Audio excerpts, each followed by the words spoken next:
Now that we have a super simple setup, we're going to explore some of the various territory settings and understand how changes to those settings can impact how territory results appear. One of the most common examples is where somebody wants to display territories first or whether territories should appear second. And that's a relatively straightforward setting. It's called promote territories.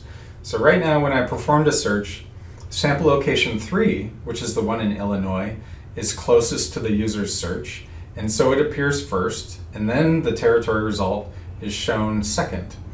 When promote territories is enabled, we should see sample location 1 returned first. So let's switch over and set promote territories to yes.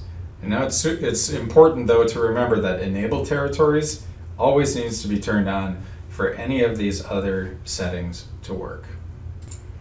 Switching back over to the Basic Settings tab, we can perform a search now for 6002, the same search we've been performing previously.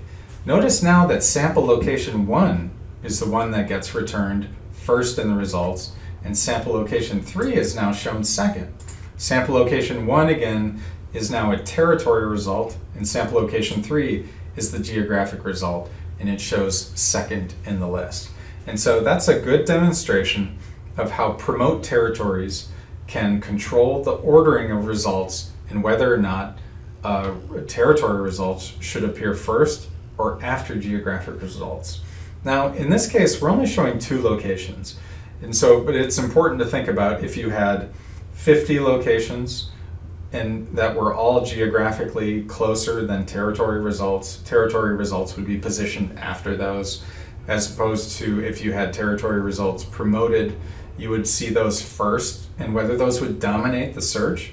So it all depends on your data as to whether, and the searches that your users perform, as to whether promote territories is going to be appropriate for your setup.